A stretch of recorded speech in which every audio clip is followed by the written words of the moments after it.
Benvinguts i benvingudes a aquest curs que es titula Com explicar la mort a infants i adolescents i joves.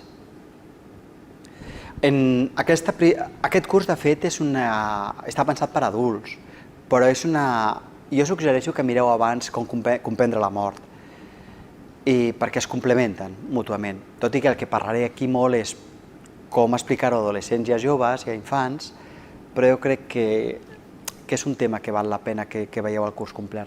En aquesta primera lliçó jo explicaré per què hem de parlar de la mort als nois i a les noies, als nens i a les nenes. I quan dic nens i nenes dic des del principi, des dels 0 anys, des de sempre.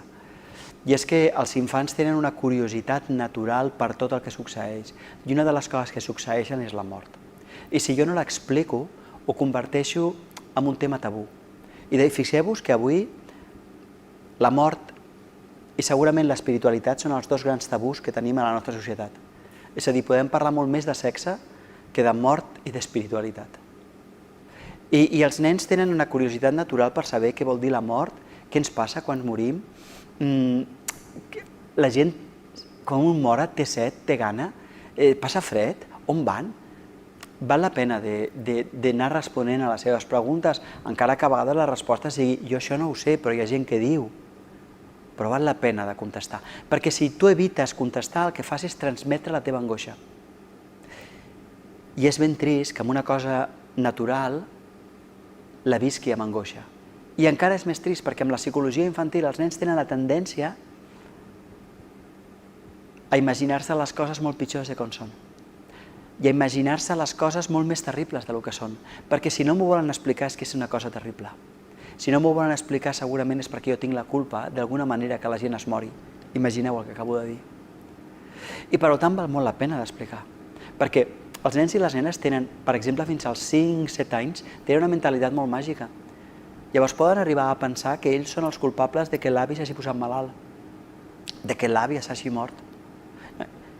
I val molt la pena d'explicar-los, de parlar-los de la mort, perquè per treure-los fantasies, per treure-los culpa, perquè puguin veure quin és el significat de la mort, que és el significat de la vida, lo contents que poden estar quan es mor l'àvia i l'han pogut gaudir tants anys, perquè hi ha molts nens que no coneixen les àvies, perquè quan van néixer ja estaven morts.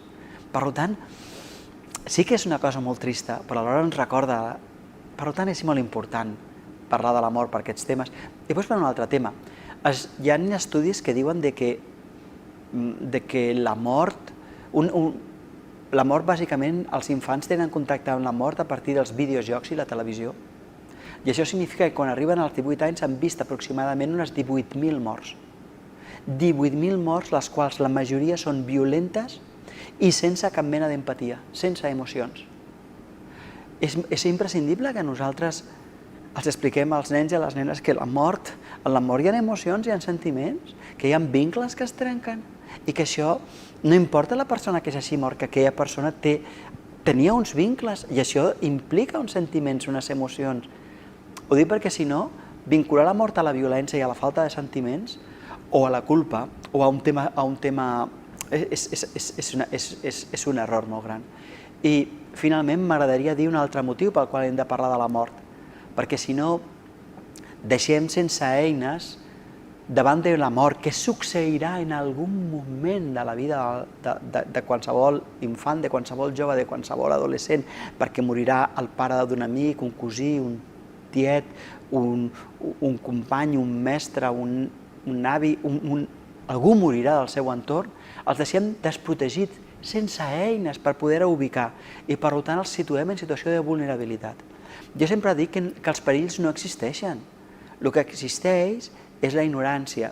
Per exemple, el foc és perillós, no si el saps fer funcionar.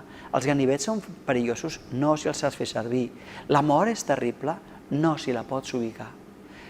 Jo crec que és tan important parlar de la mort, per tots aquests temes que he dit, perquè això facilita que els nens i les nenes puguin anar elaborant el concepte de mort, que és un concepte complex, que es va elaborant i es va transformant al llarg de la infantesa, al llarg de l'adolescència, al llarg de la joventut, perquè si no hi ha moltes persones adultes que no arribarien a elaborar-la.